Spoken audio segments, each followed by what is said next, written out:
भारत आजाद हुआ साल 1947 में, लेकिन देश को पहला भारतीय थल सेना प्रमुख मिला इसके करीब 1.5 साल बाद। भारत की आजादी के शुरुआत में सेना की कमान एक ब्रिटिश अफसर जनरल फ्रांसिस रॉबर्ट राय बुचर के हाथ में थी। वह समय काफी अहम था क्योंकि देश का बंटवारा, कश्मीर समस्या और हैदराबाद विलय जैसे नाजुक मसलों से देश दो चार हो रहा था। ऐसे में सेना प्रमुख की काफी अहमियत बढ़ जाती है। लेकिन बुचर जो उस समय सेना प्रमुख थे, उन्होंने पद पर रहते हुए जो कुछ भी किया, अगर वह कोई हिंदुस्तानी सेना प्रमुख करता तो शायद इतिहास में गद्दार के तौर पर जाना जाता। पूरा कश्मीर भारत का होने के बजाय अगर अंतर्राष्ट्रीय विवाद बना तो इसके पीछे काफी हद तक जनरल बुचर जिम्मेदार थे। अगर बुचर का इरादा नेक होता तो भारत न सिर्फ कश्मीर में पाकिस्तान की घुसपैठ का माकूल जवाब देता, बल्कि पाकिस्तान को कश्मीर के एक हिस्से पर अवैध कब्जा भी नहीं करने देता। बुचर हैदराबाद रियासत को भारत में मिलाने के लिए सैन्य कार्रवाई करने के हक में भी नहीं थे। वह तो भला हो देश के पहले उप प्रधानमंत्री सरदार वल्लभ भाई पटेल का, जिन्होंने बुचर की बचकानी राय को सिरे से खारिज किया और हैदराबाद पर सैन्य कार्रवाई करके उसे भारत का हिस्सा बना लिया।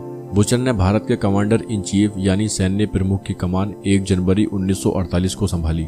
एक ब्रिटिश अफसर को इतनी महत्वपूर्ण जिम्मेदारी देने के पीछे एक वजह यह थी, वो भारतीय सैन्य अभियानों से वाकिफ थे। साथ ही वह ब्रिटिश और भारतीय सैन्य कर्मियों के बीच की खाई को भी पाट सकते थे।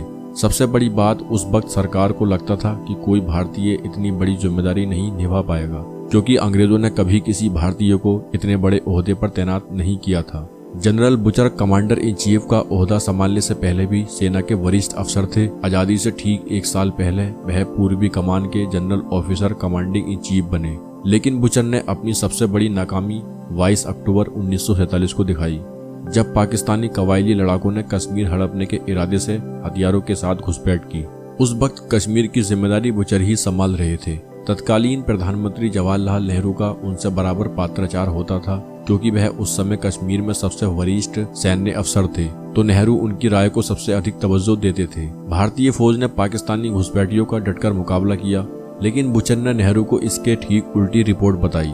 बुचर ने 28 नवंबर 1948 को नेहरू को एक पत्र लिखा, जिसमें उन्होंने बताया कि कश्मीर में भारतीय सैनिक बुरी तरह थके हुए हैं। इस सूरत में पाकिस्तान के खिलाफ कोई बड़ी सैन्य कार्रवाई मुमकिन नहीं। बुचर ने नेहरू से खास तौर पर सेना की 2 कमजोरियों का जिक्र किया। उन्होंने कहा, जूनियर अफसरों में बुनियादी ट्रेनिंग की कमी है, उन्हें इस तरह के हालात में जूझने का तजुर्बा नहीं। साथ ही अन्य रैंक के सैनिक काफी थके हुए हैं, उनमें उत्साह की भारी कमी है। सैनिकों को इस वक्त ट्रेनिंग और छुट्टी की सख्त जरूरत है, ताकि उनकी स्किल बढ़े और वो तरोताजा हो सके। उस वक्त नेहरू की मंशा पाकिस्तान से सख्ती से निपटने की थी। उन्होंने जवाबी पत्र में उन रिपोर्टों पर चिंता जताई जिनमें कहा गया था कि पाकिस्तान कुछ हफ्तों के भीतर भारतीय ठिकानों पर हवाई हमले की योजना बना रहा है। साथ ही पाकिस्तान अपनी स्थिति को मजबूत रखने के लिए प्रभावित क्षेत्रों में तेजी से सड़कों का निर्माण भी कर रहा था, ताकि युद्ध सामग्री जल्द पहुंचाई जा सके। नेहरू ने कहा कि हम पाकिस्तान के खिलाफ रक्षात्मक रुख नहीं अपना सकते। अगर पाकिस्तान लगातार आक्रामक अभियान चलाता रहा तो उसके साथ युद्ध होने की पूरी आशंका है। लेकिन बुचर का साफ तौर पर मानना था कि मौजूदा हालात में भारतीय सेना पाकिस्तान का मुकाबला नहीं कर सकती। उन्होंने नेहरू को फिर लिखा कि हम पाकिस्तान के हर सड़क निर्माण को रोकने के लिए सैन्य अभियान नहीं चला सकते, लेकिन मैं इस मसले को हल करने के लिए एक सियासी उपाय बता सकता हूँ। बुचर ने उपाय सुझाया, वह था कश्मीर की समस्या को अंतर्राष्ट्रीय मंच यानी संयुक्त राष्ट्र में ले जाना।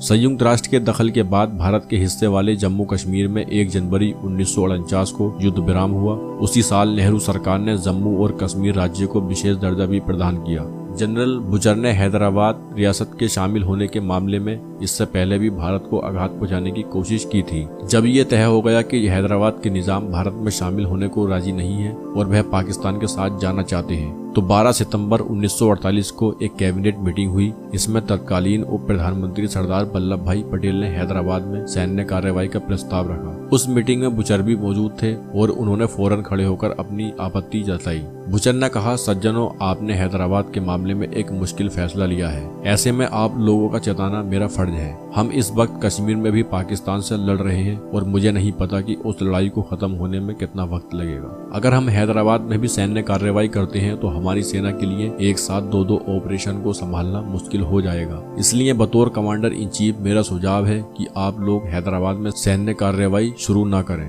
बुचर ने अपना आखिरी दाव खेलते हुए धमकी दी, अगर उनकी सलाह पर गौर नहीं किया गया तो वह इस्तीफा दे देंगे। बुचर के इस पैंतरे से मीटिंग हॉल में सन्नाटा छा गया।